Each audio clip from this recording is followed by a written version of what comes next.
Hey, everyone. Welcome to Locked On Lakers for Monday. Brian Kamenetsky and Andy Kamenetsky. Andy, the new salary cap projections for the 23-24 season are out. Should it change the Lakers' strategy for this season? That's the question next on Locked On Lakers.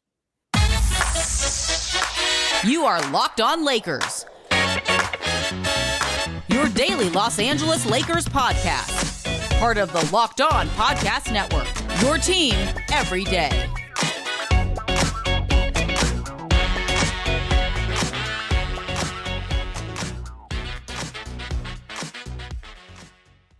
Thanks to everybody for making Locked On Lakers first listen of every day, Monday through Friday, no matter how or where you get your podcasts. Always free, never behind a paywall. Locked On Lakers on YouTube is where you go to see the show. And generally speaking, get a little bit earlier than the audio product. We try to get that up a few hours early as a little bonus to everybody. Plus, it's a little more fun because you can see all the cool stuff that we do on the show. So a few things we want to get into, including the NBA seems really, Andy, to be pushing through this midseason tournament concept. The layout of when Pau Gasol might end up in the Hall of Fame and who might or might not go with him. It makes for a fun day for the Lakers. So we'll try to get to that as the show goes on. But first, Andy, the NBA has some salary cap projections that are set up for the 23-24 season. So not this year, but next year. So this year, the cap is around 123 million. And next season, based on current projections, that's going to go up to about 134. So, what is that? 11 million more, give or take, with a little higher tax threshold as well. That, we've talked a lot about cap space and the potential and what Rob Pelinka wants to do with it next offseason, whatever. And for a lot of the year, the offseason, we've been talking about how they'll have some, but not necessarily a ton if they don't do anything with Russ. An extra $11 million opens up a little more space, perhaps, to do stuff. And I don't know. Do you think that changes the math for the Lakers here at all? Well, first of all, before we even get into that, I just wanted to quickly say there were some really nice comments over the weekend on the YouTube channel because I let it be known I was having a colonoscopy on Friday. I really appreciated what everybody said, wishing me the best, hoping the test came out clean. And for those 3 or 4 people that wished you the worst, screw you. Yeah, well, you know what? Wish harder next time, man, because my colonoscopy came back perfect.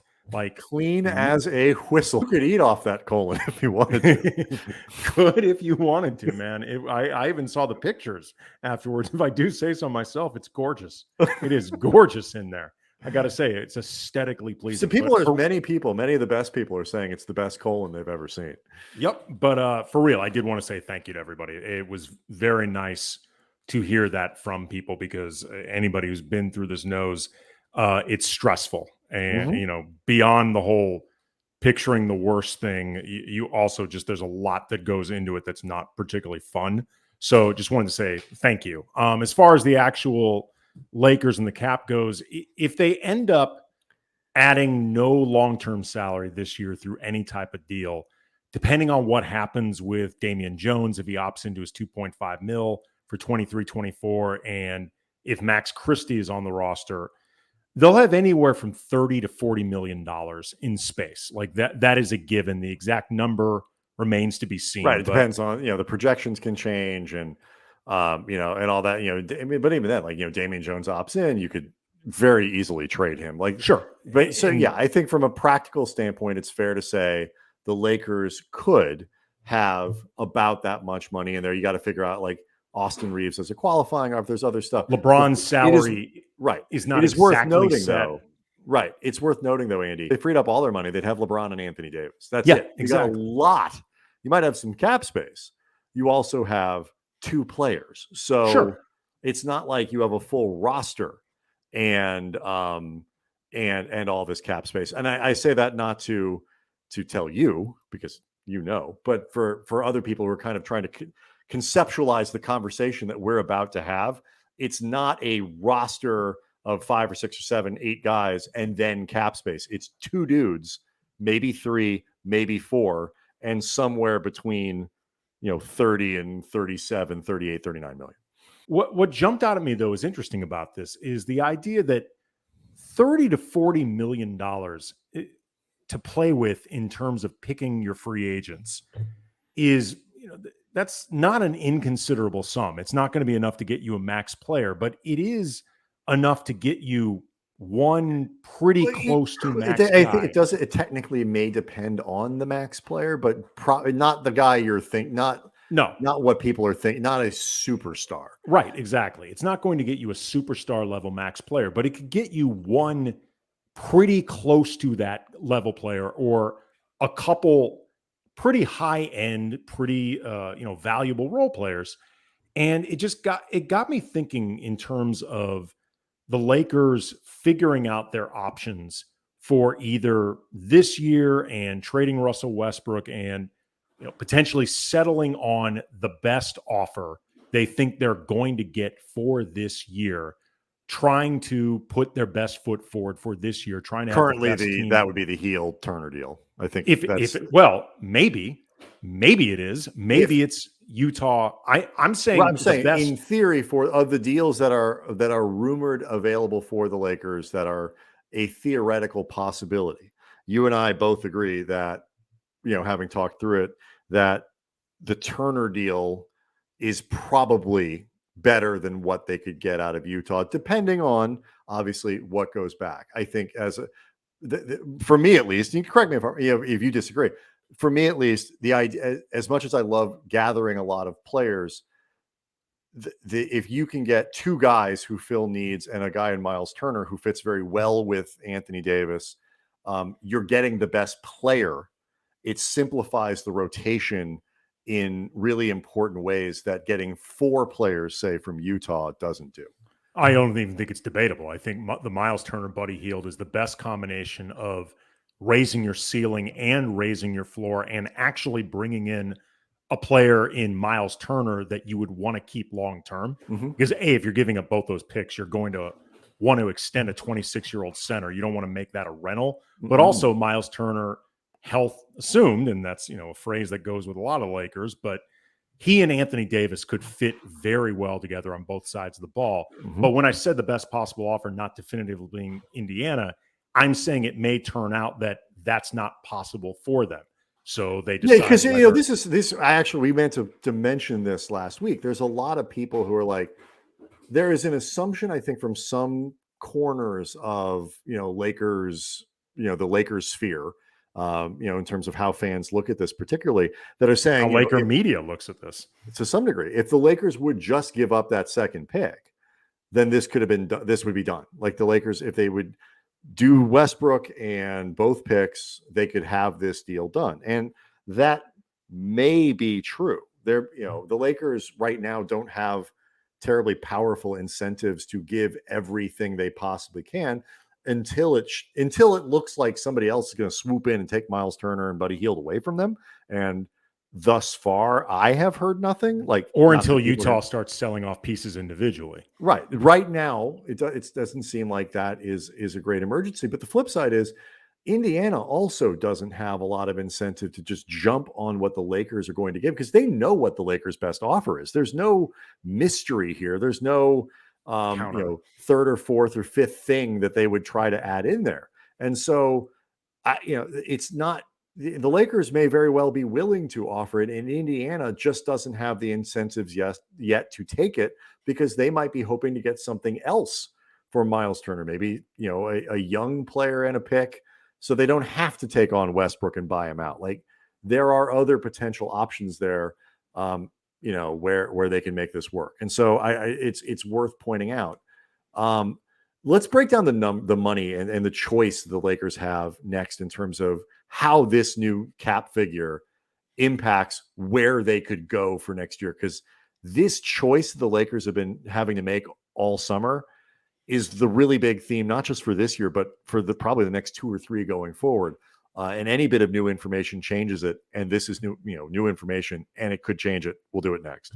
Locked On Lakers brought to you by BetOnline, betonline.net, your fastest, easiest way to check in on all your betting needs for odds, lines, games. You can find reviews and news of every league, including baseball, NFL, NBA, NHL, combat sports, esports, even golf. BetOnline continues to be the top online resource for all your sports wagering information, from live in-game betting, scores, podcasts. They have you covered. BetOnline has right now the 2023 NBA championship odds because it is never too early to start betting on that. The Lakers, 20-1. They are a 20-1 betting favorite right now, or a lack of favoritism, depending on how you want to put it. They have fallen from at one point 14-1. The Celtics are currently the betting favorite at 5.5. BetOnline, your continued source for all your sporting wagering information, from live betting to playoffs, esports, and more. So head to the website today, use your mobile device, learn more about the trends in action. BetOnline where the game starts. All right. So the Lakers have to figure out, Andy, what they are if they make a trade. And they have to figure out who they are if they don't make a trade, and they have to figure out who they might be if they do either one, because the process of digging themselves out of this hole, or climbing out of this hole that they've dug. I hate when people say digging out of a hole. It's not how you get out of a hole. Well, that's the point of the expression. Is that no, you're I think, digging but yourself. It's become something you just got to dig your way out. Like I don't think people see it that way. I think they look at it now as like that's how you get out of the hole. You have to stop digging, as everybody knows. The Lakers need to figure out how to stop digging, and certainly the wrong trade is driving those shovels deeper into the ground, and you just keep going. So, the idea that you could have potentially impactful cap space into next offseason in ways that are more impactful than they currently would be, and certainly more impactful than they would be if you make a trade for any kind of salary that continues. You got to at least stop and think about it. Yeah, I mean, this reminds me a lot of that scene in Argo where they're presenting the plan to make the fake movie as a cover story to go into Iran and get those hostages out of the country safely. And when they present this, it's told to them rightly, this plan is ridiculous and it's a terrible idea. And Ben Affleck and Bryan Cranston let them know this is the best bad idea in terms of a series of bad options. This is the best bad idea by far that they have. And the Lakers are in a position right now where, they made their all-in move last year. They made their all-in win now move with Russell Westbrook, and it did not work. And they're the equivalent right now of a poker player who made the all-in move, lost, and then as they're getting up from the table, realized, I have a few chips left in my cup holder. I'm actually not entirely Which, by the way, out. Terrible form for poker. Sure. But nonetheless, you get to play a little more. Be that as it may, right. You have no ability to reload. You have no ability to get more chips. This is your last all-in move. So you want to try to do this from the best position possible, your best bad option in terms of going all in short stacked, because it does not often work out for you, but it's the best opportunity to try. And the Lakers are in a position right now where they're trying to figure out, okay, is either Buddy Hield and Miles Turner or some combination of Utah players, which requires us to give up one or likely both of our first round picks, but doing it this year with LeBron 1 year younger than he'll be next year, with Anthony Davis with one fewer season of wear and tear, is trying to go all in for this season a better bad plan with the trade that they make that they don't feel totally confident with, rather than possibly punting this season, but going into next year with $30 to $40 million of cap space and an ability to get some free agents. Okay, but not just free agents, because I think this is really important, because and I want to save for a second, because I know you've kind of taken a peek at the types of players that might be available. Yeah, and it's very early. The list is never the list, and this is one of my points about free agency that I think is. I know you've made the point too over the years. Everybody looks at the list for 23-24 so strong. The list is never the list, but it's not just signing free agents. If the Lakers went into the offseason with $35 million of cap space, you have the ability to trade into that space. You can acquire players into cap space. Granted, they won't have a lot to give anybody, but you would have picks. You would still have whatever you have left, and you could acquire players into that space. So there's multiple ways to do it. And you keep those picks to actually do it. And so you can change the strategy here a little bit, where the Lakers are on this treadmill of over the cap, over the end of the tax, nothing but, minimum veterans, minimum veterans, and then one exception, whatever you get every year. So they would have clutch player to be named later. Right. They would have a different way to go about it next off season. Context here. When you talk about punting this season, we went in last week. We talked about the bet online odds of like making the playoffs, not making the playoffs. The Lakers, I believe, on that list were seventh or eighth from Bet Online, a play-in team currently behind Golden State.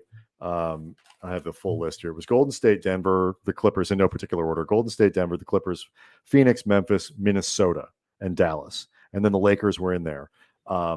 Ahead of New Orleans and Portland. Mark Stein, who, in this world of Substacks and newsletters and whatever, remains, as he has been for decades, one of the best guys out there, absolutely worth subscribing to. So he has his first power rankings of the season and, in proper fashion points out it's September, take all of this with a grain of salt. He's got the Lakers at 18th. And the basic reason is this. Perhaps if James, who turns 38 in December, and Anthony Davis each play 70 games this season, and then if new coach Darvin Ham can actually usher Russell Westbrook to some sort of productive role, even after Patrick Beverley's arrival seemingly made Lakerland more combustible, maybe then LeBron and company can snag one of the West's lower seeds. But let's just say a lot has to go right after one of the most disappointing seasons in franchise history. So, his basic philosophy and the reason he's got the Lakers 18th in the power rankings, which is 10th in the conference, behind the teams that I mentioned before and New Orleans, which makes sense to me, to be honest with you, and even Portland, is because he doesn't believe all the stuff that would probably need to go right for the Lakers to have the best case scenarios that we've sort of laid out are actually going to happen. And if that's the case, you really are punting on the season because, at best, you're talking about a low level 6, 7, 8 kind of thing. You're in the play-in, maybe you're an intriguing choice, or whatever. But realistically, it's not happening. So does the healed Turner thing make you good enough? Does a Utah deal make you good enough? Because Mark Stein, who's not a fireballing flamethrower kind of guy, is just like, look, this is what they are right now. And I don't think it's crazy to have New Orleans ranked ahead of the Lakers right now, with a healthy Zion coming back and what they did last year. Theoretically healthy Zion. I need to see that before I believe it. But I also need to see Kendrick Nunn. Sure. But Zion's way more important than Kendrick Nunn. Oh, I know. But I also don't think it's absurd even to have Portland and the Lakers on the same level, just given the health concerns the Lakers have. Sure. That's stark. So is that a better option? So next, let's look at what could be. If it sucks to have to wait through another season of this, knowing it's probably not going to work out, doesn't mean it can't be entertaining. Doesn't mean it can't be better. Doesn't mean Westbrook can't be more fun to watch, that they can't win 44, if guys 45 stay games. Healthy this year, they're going to be considerably better than last year. Even if they are not a high-end playoff team, they will be better. They will be much. They're not going to win 33 games. That's right. For sure. They're going to be much more entertaining to watch. They're going to be much more competitive out there.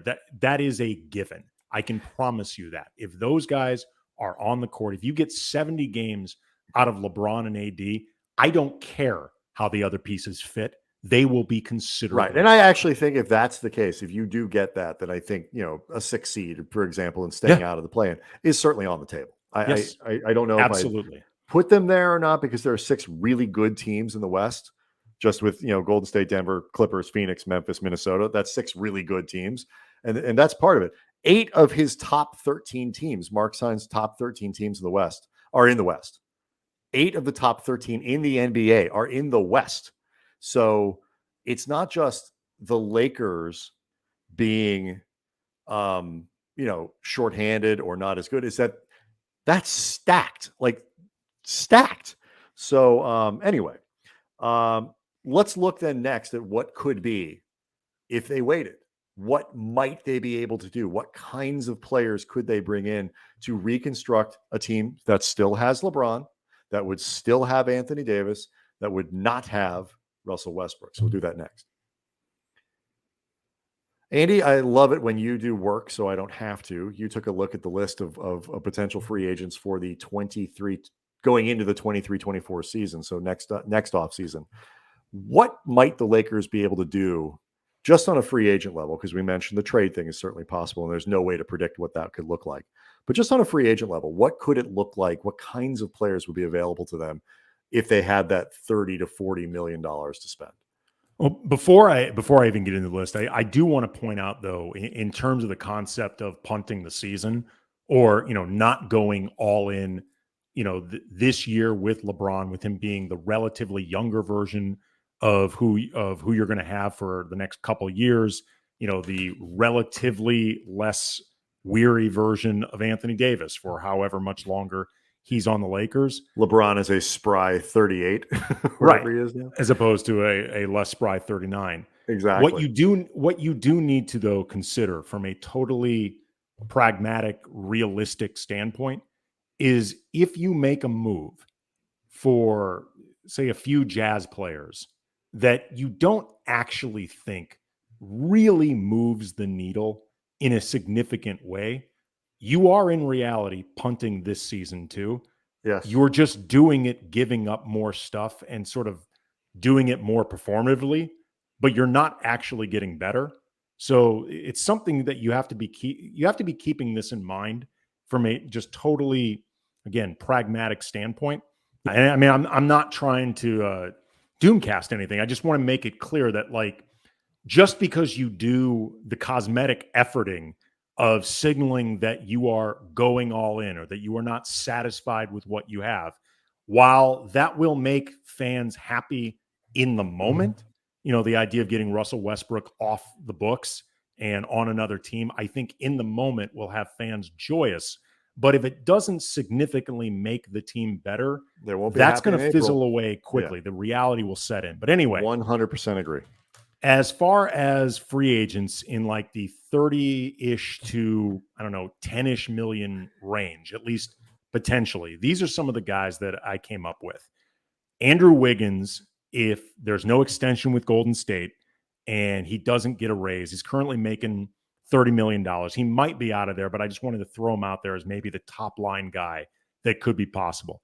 Harrison Barnes, currently making $18 million now. I don't picture him getting a significant raise at age 31.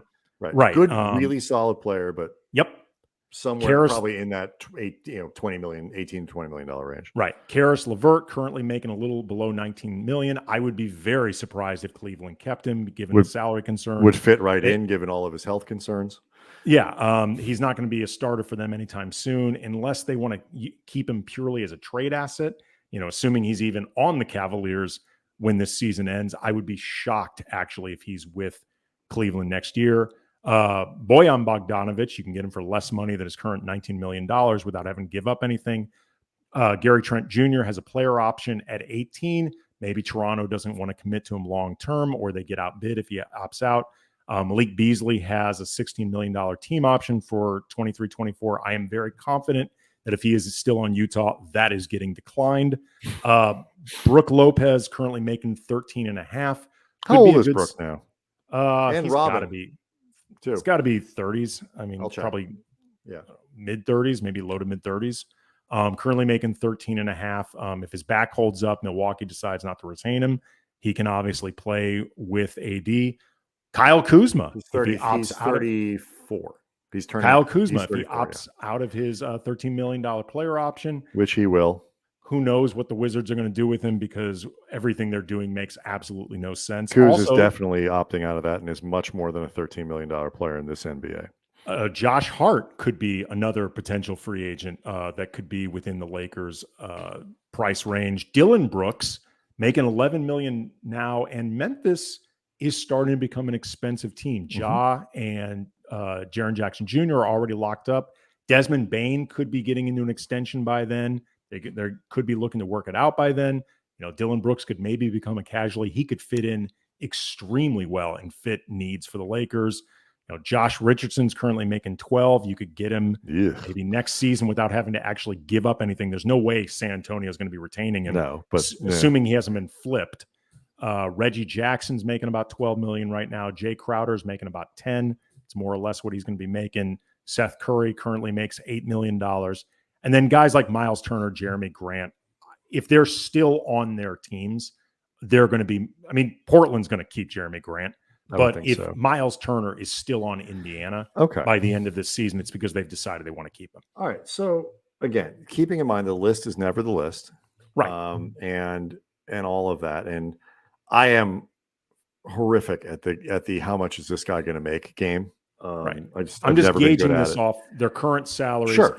I didn't include anybody that I thought was in line for a massive raise. Right. And who knows, maybe Kyrie has a weird season, you can get him for a little bit less, whatever. But this is the problem. Right. None of this excites me because, guys like Gary Trent Jr., who are younger, who I think actually are like, oh, okay, this, I don't think he's gonna be available. Players like that, I think, Toronto is going to hold on to him and they'll come up with a number. And he's played really well for them. And he fits right in. I don't want to spend 10, 12, spending that kind of money on a 34-year-old Brook Lopez, who is still a very effective player when he's healthy. You have to have a ready-made team around. So you start to go through this, if I could pick, Bogdanovich, who's still a pretty good player, and it's very crowded in Atlanta. There's no question. Josh Hart's turned into a really nice role player. I'd bring Kuz back in a heartbeat. Dylan Brooks is a young player with a lot of utility. Harrison Barnes could be really useful. You surround a guy, a little core like that with Harrison Barnes, but they can't do all those things. You can do one of those things or two of those things, maybe. And then I think you can. I think if they have $30-ish million, they can potentially get two of the guys on this list. Absolutely. Okay. So let's say you go, and I'm just making up names: LeBron, AD, Barnes, Kuzma. That's probably not the best balance there, but whatever. Sure.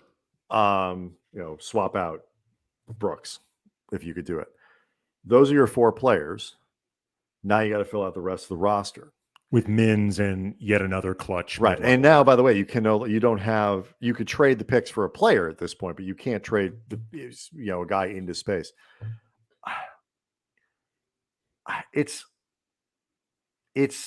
don't think it's a worse plan because I think enough things could open up that you would, you'd be able to, you'd eventually land on a combination of stuff that's better than Buddy Hield, Miles Turner, whatever you left with, or maybe what you can trade Buddy Hield for next offseason, which is certainly an option.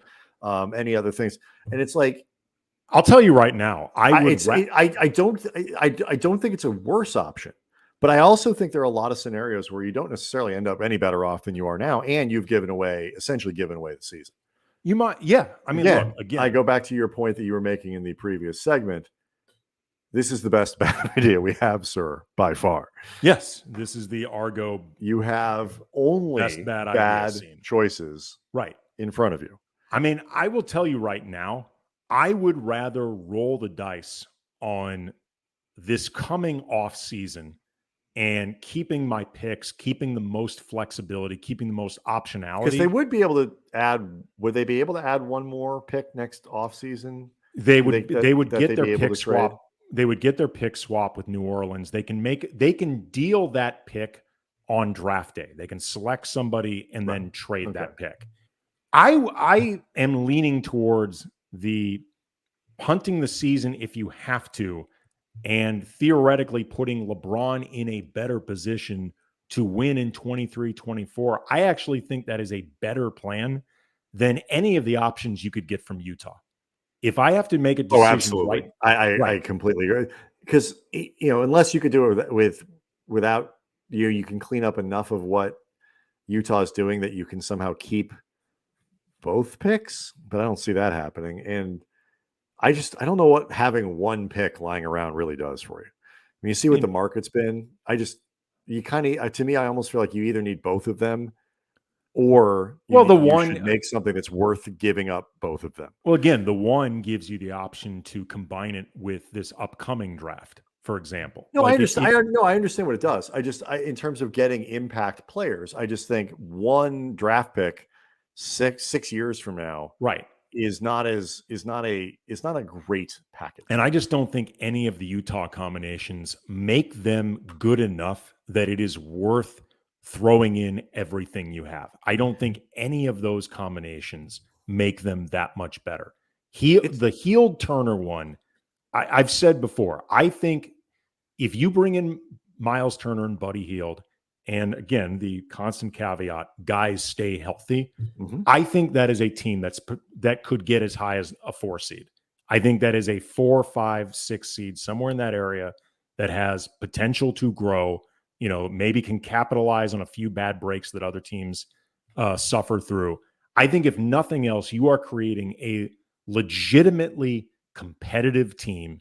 You're giving LeBron that opportunity. You're giving yourself that opportunity to try to make LeBron's last few years with the Lakers legitimately healthy, and bringing in again a guy like Miles Turner that could be part of the future moving forward.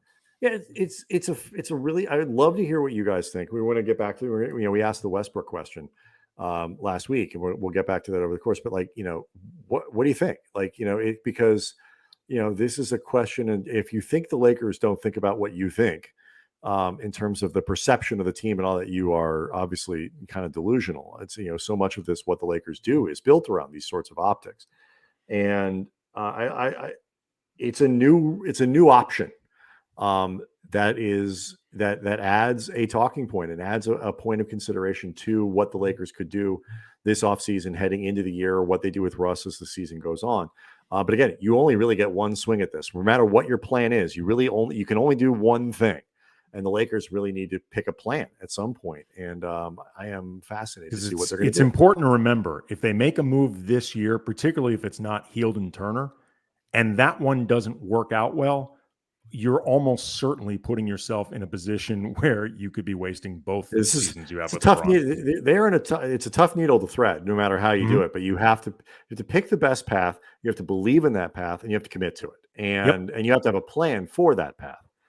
So we'll see what happens. We'll keep talking through these options and others, hoping to hook up with Travis Rogers of Locked On Rams to talk a little bit about just sort of the state of management of LA sports. It's kind of a fascinating time to look at the way that these different teams operate between the Rams and the Lakers. Week 1 notwithstanding for the Rams, they did win a Super Bowl last year. So a lot of stuff that we want to do as we're creeping up towards training camp, Andy. So Locked On Lakers is where you go to get the show and see it and participate on the chat board there, which in the comments section there, which is really a great community of people. And so we will see everybody next time.